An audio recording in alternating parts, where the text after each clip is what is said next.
This week, Sob Warfare continues. The Loot Ferry says yes on a test Astrahus. Imperium flanking attacks are underway.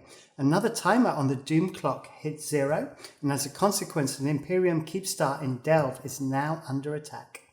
Hello, I'm Frost, and this is your weekly EVE Online War Update.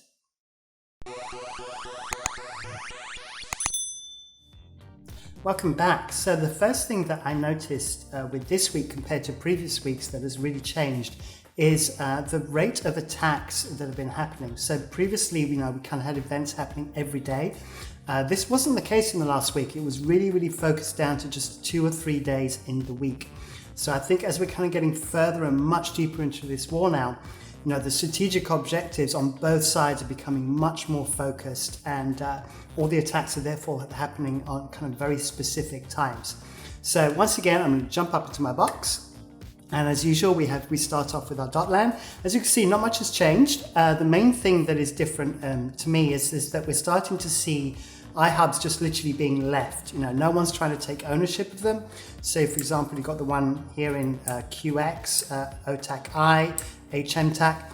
And the reason why is these don't have Keepstars in them. They've been flipped, and so therefore to flip them back has no real strategic advantage now, and they're kind of falling by the wayside. So I think we'll probably see more of this happening over the next few weeks as the focus becomes much more driven on these Keepstars in Delve. Now, talking of Keepstars, as you know, we did have the Doom clock, and last week I mentioned that I couldn't access the Doom clock anymore, and the reason why is that it has now been restricted. Apparently the Imperium took issue at the fact that it was being used by everybody in order to plan their attacks and defense, and so therefore it has been cut out for everybody except for the Imperium. But that's okay. I kept a screen grab of my Doom clock, so I kind of know which ones are the important systems, and we will be referring back to that at some point. So just checking my my diary now. So as I said, not much happened on the Monday. On the Tuesday, it was just something just out of the blue, but it's worth mentioning. There was an Astrahus in Quirius in 49 TAC-Q. If we go over to Quirius, down here, which is where the Keepstar died like 2 or 3 weeks ago now. But the thing was that an Imperium fleet was just going through there and saw an Astrahus had been abandoned. And if you recall, if you can shoot an Astrahus that's abandoned in one go, you don't have any timers.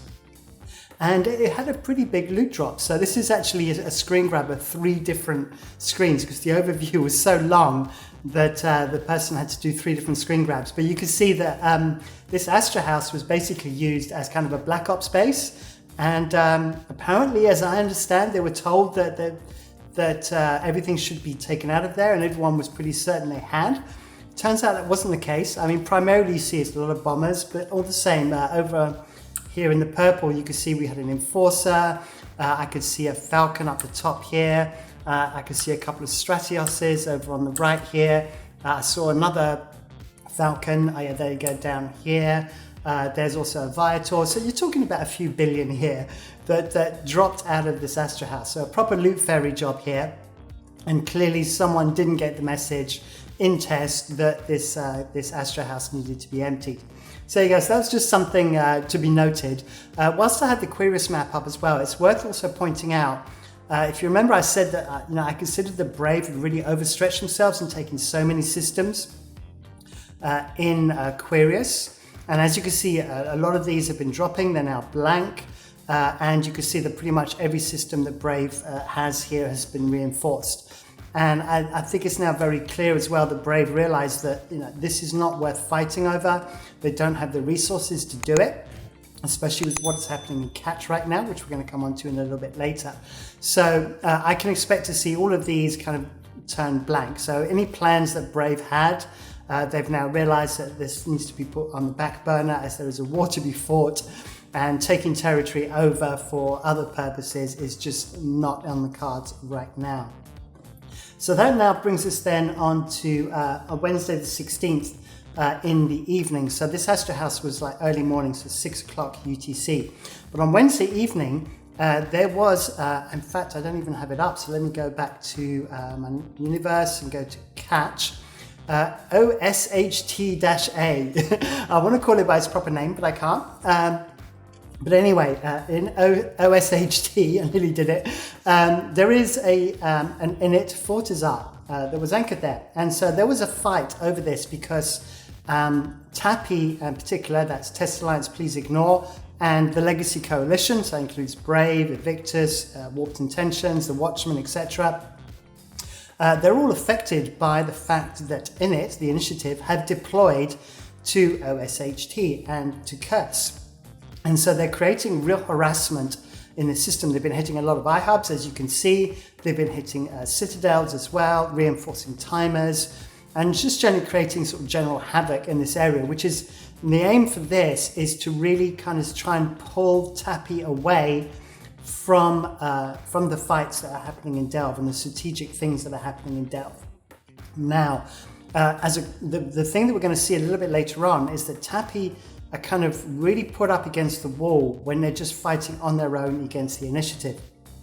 So anyway, in OSHT, we had a battle. And as you can see, this battle here didn't work out in the favor of Pandemic Horde. Is this the right one? Let me just see. Oh no, this is 5 Taxi, sorry, my bad. So OSHT, there we go. So this was the fight that happened. So this didn't work out, sorry, for the initiative. And the reason why is because the whole of PAPI showed up for this.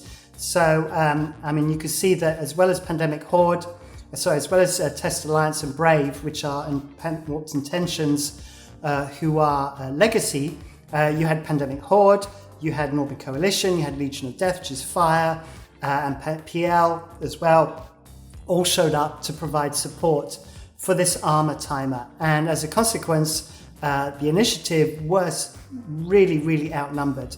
And they made a bit of a mistake as well. They're using these Ravens, as you can see here, the Raven battleships, which is kind of real favored doctrine by the initiative.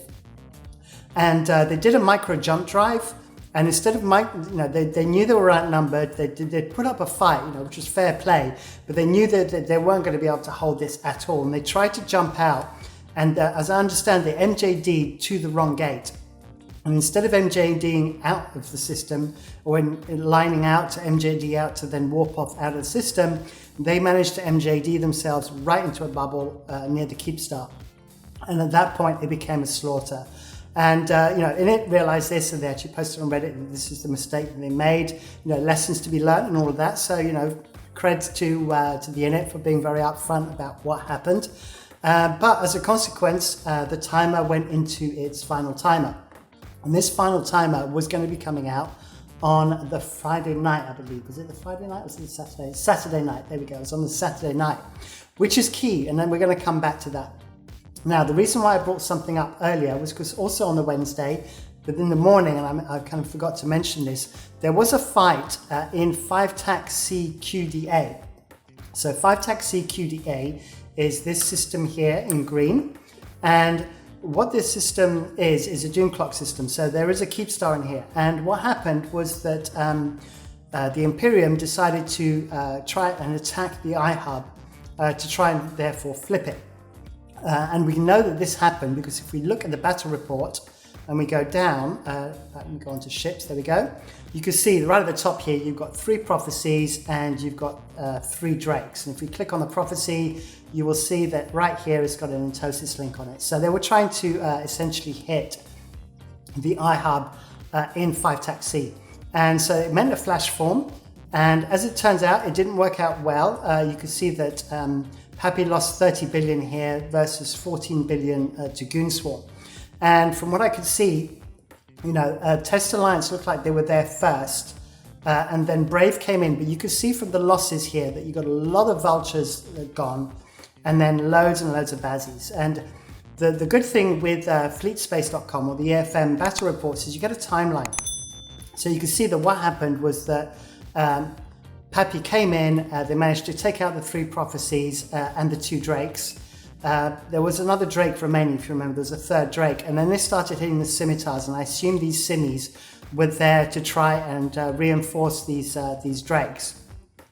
But there was a big Cerberus fleet from the Imperium, and they start hitting all the bazzies of Pandemic Horde from what I could see at the beginning. Yeah, Pandemic Horde and also from PAPI.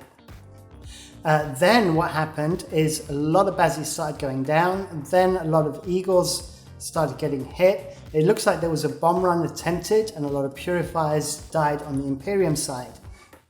But if we go down, you can see Bazzie, lots of Bazzies on the right. But eventually it gets to the point, or if you keep going down this list, so we're now at 220, right here is at 226, you could see that a Vulture started dying. Now, right at the bottom, you could see down here, there is a Minakawa. So what happened is when all these Bazzies started to die, it looks like Pandemic Horde tried to drop in a shield fax to provide reps.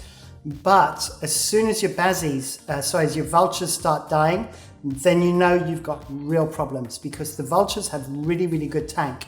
And you can see that here, there was a Vulture here, Grandis Fustis died, then there was another one, where was it?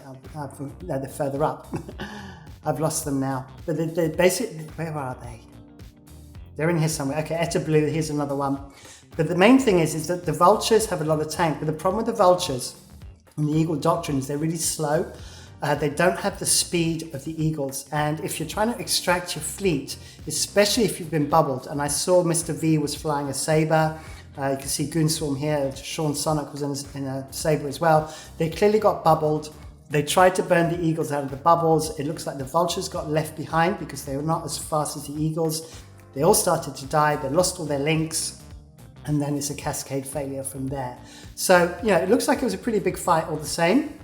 It went over the space of a good hour, which is a long time. So, it looks like they should have been extracted sooner. I can't tell exactly what happened. If someone from Pandemic Horde wants to give me highlights on this, I would love to know about it. But anyway, so that's what happened. And so the Sov warfare is still very much at play. Now, what happened on the Wednesday, whilst this battle was happening in OSHT, is that Goonswarm used this to their advantage to reinforce the iHub in DTAC-W, which is right here.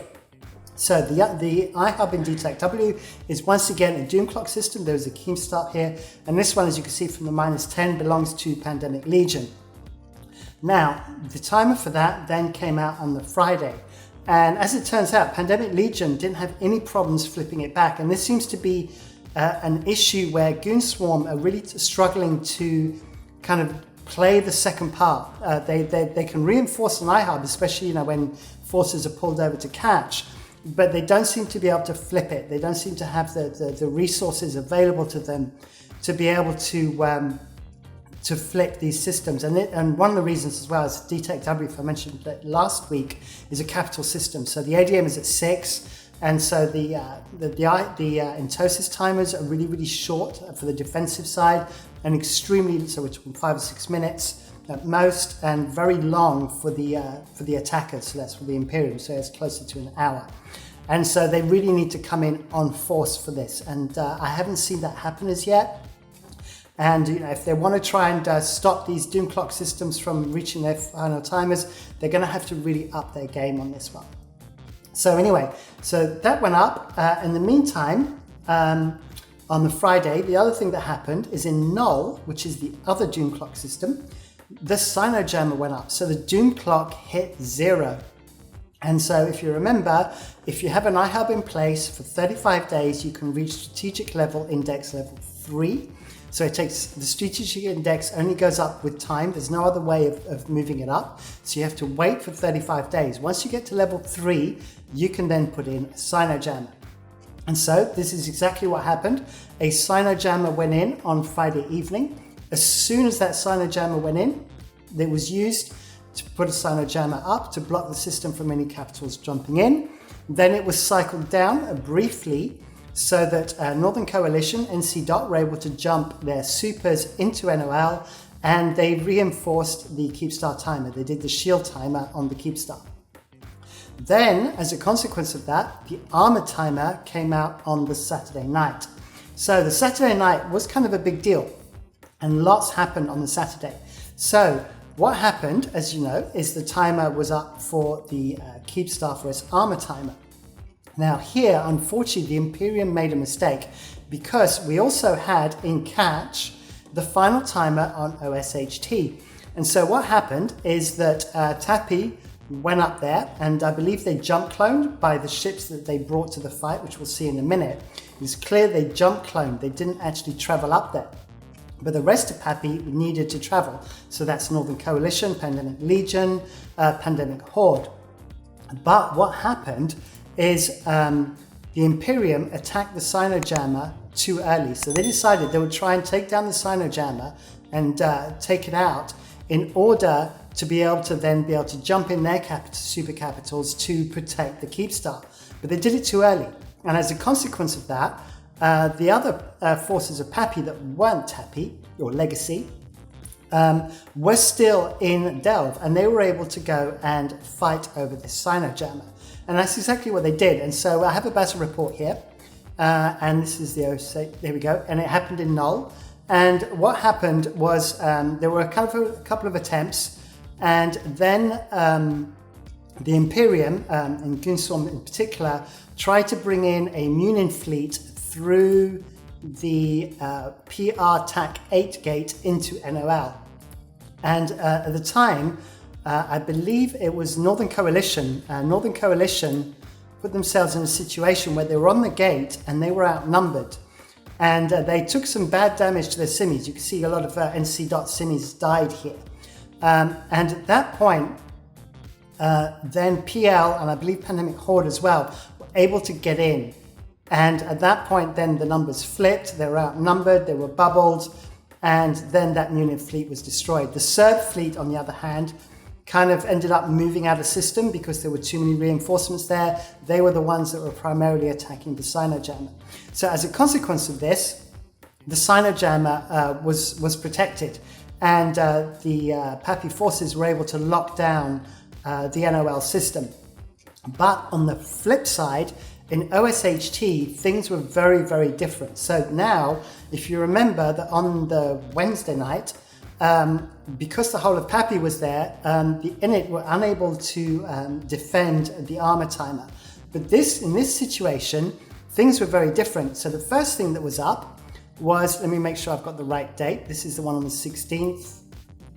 This is the right one. There we go. So this is the one on the 19th, so on the Saturday. And you can see now that things look very different. So the initiative lost 27 billion and there was a 48 billion lost to TAPI. And you will see that they brought Tempest fleet issues. So I would have expected them to bring nightmares. They would have been a lot stronger with their nightmare doctrine. But clearly their nightmare doctrine isn't here. It's in Delve. And so they used Tempest fleet issues and Tempests. And they died to bombs and to the PDS on the Fortizar.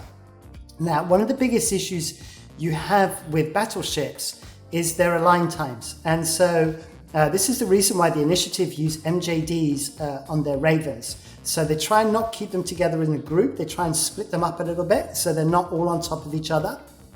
And then when they move, they use their MJDs so they all move spread apart from each other.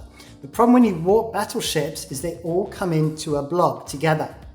And this is what happened here, is that these Tempests warped down to the Fortizar.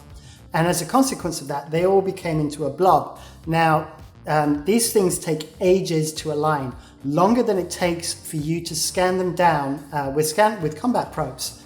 And so they were all landed on a blob.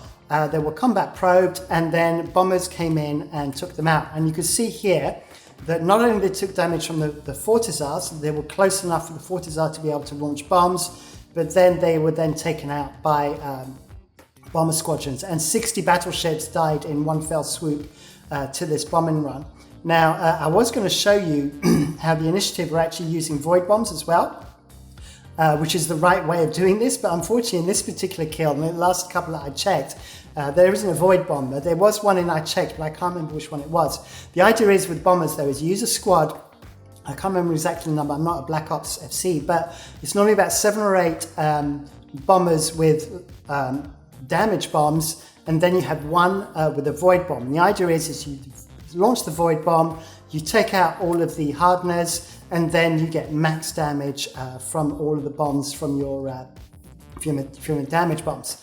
But anyway, the main thing here is that as a consequence of this, the initiative were able to protect the Fortizar. On top of that, the Ravens, in this situation, they were in a blob, but they were right on top of the Keepstar. And so the point defense system of the Keepstar, which runs constantly, was able to shoot the bombs from the bombing runs that were attempted by PAPI. And so they were unable to do the same thing that the initiative did to them because all of their bombs were destroyed. And so they were able to stand their ground. And I believe fire came along as well with some Red Menace came along with some tornadoes to assist as well to the initiative. And then I think fire came along with some unions as well, but they were kind of more on the periphery, and it kind of all revolved around these Tempests and these Ravens. So it makes for a really interesting situation here, because what it shows is the initiative can hold their own against PAPI. So now what we're going to have is we're going to have a situation where the initiative are going to be really, really kind of, got a morale boost from this. And they're going to keep on attacking and creating problems in catch. And so either PAPI are going to have to seriously think about how they're going to deploy in this situation, and whether PAPI, the rest of PAPI, wants to get involved in what's happening in catch. Because at the end of the day, their focus is on Delve, and they want to kill these Keepstars. And also they need to protect all their iHubs. So they can't afford to deploy themselves over here. And I'm sure they're not going to be keen on putting jump clones over here either. So that's going to be interesting to see how that plays out. So anyway, that's what happened on the Saturday. And then the the armor timer came in for the Keepstar in Null. So once again, the cyno jammer was cycled down. And NC Dot put in all its supers, only NC Dot. The rest of PAPI just kind of stood on in subcaps in reserve just to see if anything would happen. And they were happily shooting away at this Keepstar. And it's worth mentioning something here, that a Hell almost died. It literally managed to warp away in about anything between 1 to 5% structure. I heard different reports as to the level of structure. And the lesson here is you do not bring your ratting Hell to kill to reinforce a Keepstar. And what happened is this Hell got bubbled, and it then got targeted by the bombs on a Keepstar, which were very, very effective. And because this was a ratting Hell, it didn't have smart bombs, it didn't have a refit, and it was unable to get himself out of the bubbles and got himself in a real pickle. And literally by the skin of his teeth, he managed to walk away at the last minute. So the lesson here is never take anything for granted. There's no such thing as an easy win in EVE. And it's very easy to make mistakes, as this pilot found out. And the vast majority of people in PAPI I know wanted to see it die just to see the fit, because these things happen, and lessons to be learned there. So anyway, the main thing now is the Doom Clock. So as I mentioned, the Doom Clock is gone, but I have got a Doom Clock analysis for you here. So I managed to keep a screen grab of the Doom Clock, as you see on the left.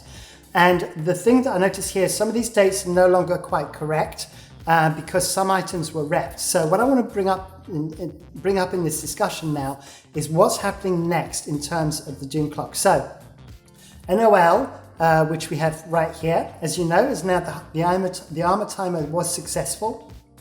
And so the final timer is at 2:30 UTC, so that's 2:30 a.m. UTC on the 23rd. And that will be the final timer for this Keepstar. And this is a big deal because this is the first Keepstar in Delve. So if you remember, the Keepstar in HIX got taken out, and that was the first one, the Doom Clock. But this one was in period basis. Then the one in KTAC 6, we don't have to worry about, because if you remember, it was unanchored by mistake and scooped. And so NOL is the first one in Delve. So that's going to be a big fight. But then we have these 4 systems from Pandemic Horde, and we have the 1 system from Pandemic Legion. So as we don't have the Doom Clock running anymore, I just jumped in a Scepter and had a quick look. And if you see down here, we've got M2 XFE. So we got M2 right here, which is in the green. We have STAC6, excuse me, we have ZXB, 5TAC-C, and then DTAC-W up the top here. So M2, S6, and 5TAC-C all at 47 to 48% on their strategic index. So that last index from level 2 to level 3 is 14 days, which means that there is about 7 to 8 days left on those three systems. That's once again MTAC2, which is there, STAC6 and 5TAC-C, all on about a week timer before they in a position where they could put in cyno jammers and the Keepstars can be revved. Looks like ZXB got flipped at some point, or the iHub got flipped and then flipped back, because that one is only still in level 2 of the strategic index. I think it's at 98%, which means that's got a whole 2 weeks to go before it hits its final timer. And then we have DTAC-W, and I checked on DTAC-W, which is up here, and that is at 37% on its timer, which means there's approximately 10 days left before that reaches level 3. So that means that the Pandemic Horde systems look like they're going to come out on the 28th, and then DTAC-W will be at literally on New Year's Eve or the 1st of January, sometime around there.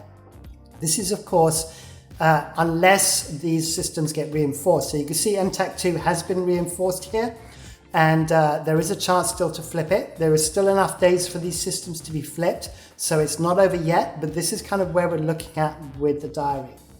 So there you go. So that kind of brings everything up to date. I will say as well, one last thing as well, Massively OP, which is, a site that talks about, MMOs and stuff, gave an award to World War B2 for being the best MMO event of 2020. So something that's just worth mentioning there very, very quickly. So I hope you enjoyed that. Please do give me a like, and also subscribe, hit the bell icon for notifications, and especially this would help me out a lot. Do post these videos in your Alliance Discords if you're enjoying these videos and you think they're useful and you think other people in your Alliance would benefit from them. I think there's a lot of people yet that are not aware that I'm doing these weekly war updates, and it'd be nice to get the word out there. So if you can do that for me, that would be awesome. Thank you. So once again, like, subscribe, hit the bell icon. Don't forget I have a Discord. Please let me know your comments either on my Discord or in the YouTube comments down below. As you can see, I normally reply to every single comment that is made. I do my very best to do that. And that is a wrap from me. And I will see you next week, and happy holidays. Bye.